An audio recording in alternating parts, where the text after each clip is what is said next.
Okay, class, today we're going to learn about residents' rights and how to protect them. So, as a nursing assistant, you'll be aware that a nursing center provides care and that residents have rights to their everyday lives in a nursing center. Nursing centers promote and protect residents' rights. So, we're going to demonstrate today, we're going to demonstrate behavior that supports and promotes residents' rights.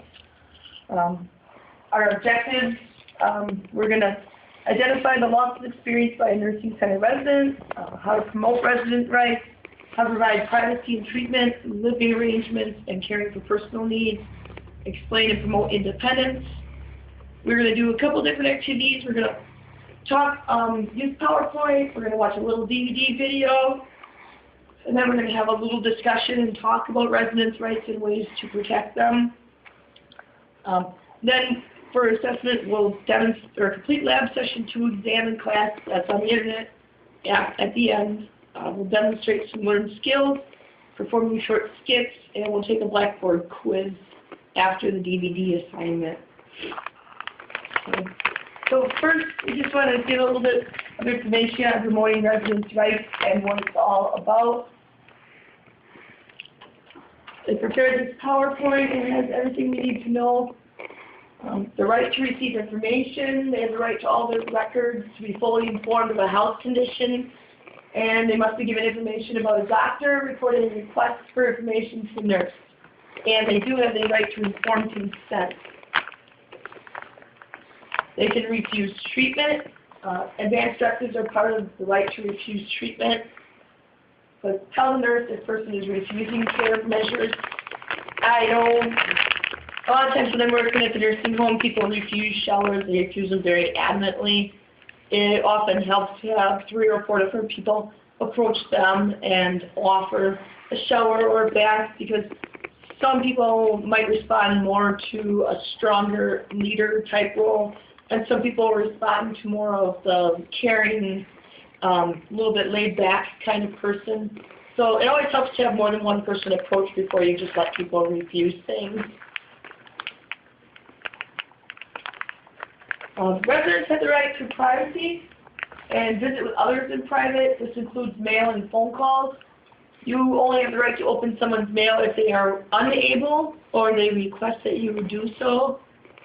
We've had issues with people opening other people's mail before in the past. And it is an invasion of privacy, and just because they live at the nursing home doesn't mean that they still don't have their own rights.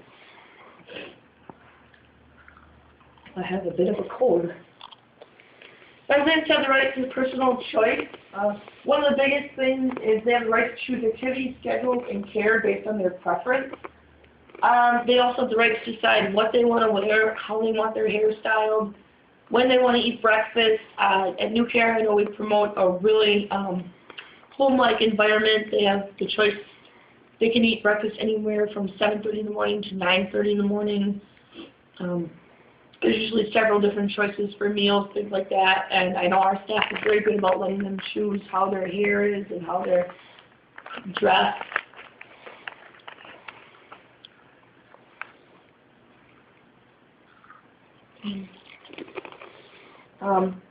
Remember, the person does not work for care items or other things or privileges. You are working for them. You're just there to help and assist them. So if at all possible, never say you better eat all your breakfast or you're not going to get to go to the next activity or things like that. It's really belittling people. Next, I think we'll watch a quick little video on this, and then we'll talk about the video and continue with the PowerPoint. Pretend video. Video on. Right? Like pretend video. Oh, isn't that a good video on promoting residents' rights? I love those. They're fabulous. So, I guess we'll just talk a little bit about it. Some of the things I noticed in the video, you always want to make sure you're pulling privacy curtains, knocking when you're entering people's rooms, closing the door when they're using the bathroom, giving a little bit of privacy. There's always, those little things. Anything you can do to make people feel a little bit more independent and respected is always a good idea.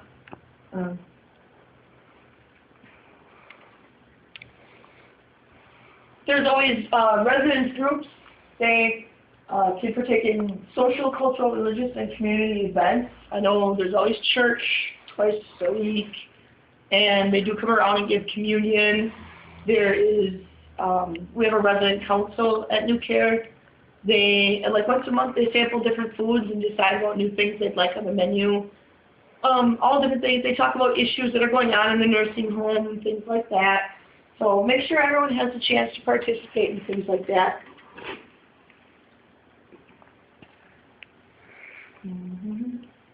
They have this right for freedom from abuse, mistreatment, and neglect.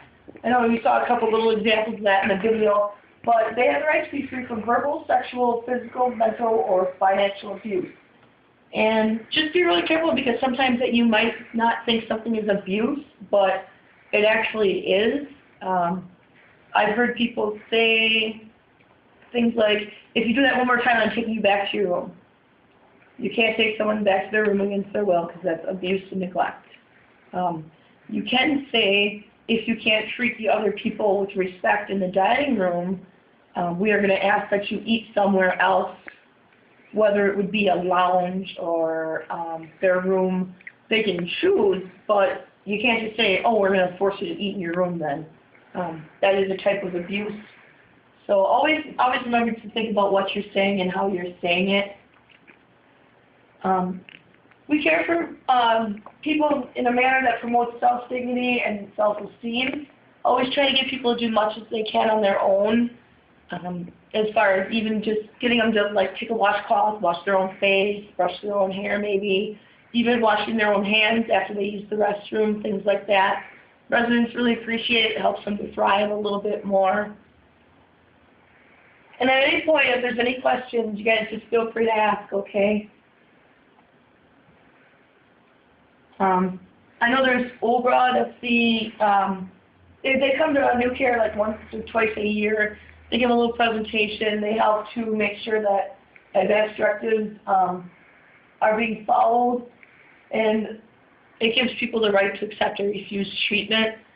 So they always check in. They give you different options, solutions. They check all the situations. They talk with the nursing staff. They figure out how care is going, things like that. They're very, very helpful.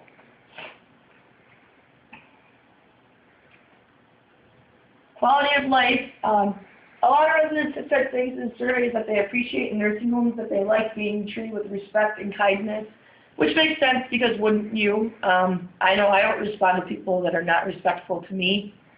They like good food and pleasant surroundings during meal times, which includes things like, oh, I don't know, let's say you're sitting there assisting someone with their meal, and then you're going to be like, oh my God, guess what me and Matt did this weekend? It was so much fun, and blah, blah, blah.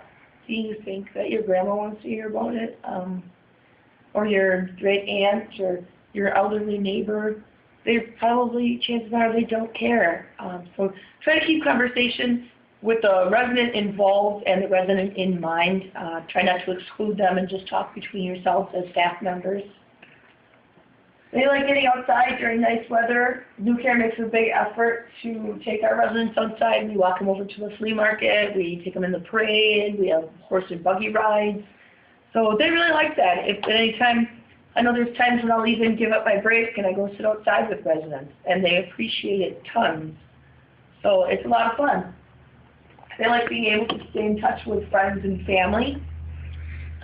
So ask them. You know, they might get agitated or irritated or be really crabby, but just, you know, ask them, oh, by the way, so-and-so, would you like to call your daughter or your son, or we can contact them for you. You know, a lot of times that will reduce behaviors 100%.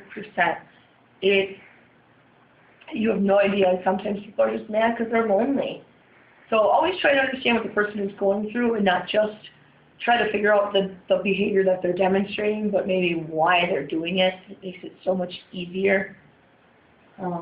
Getting a good night's sleep. I know at New Care we promote the whole family environment, whatever.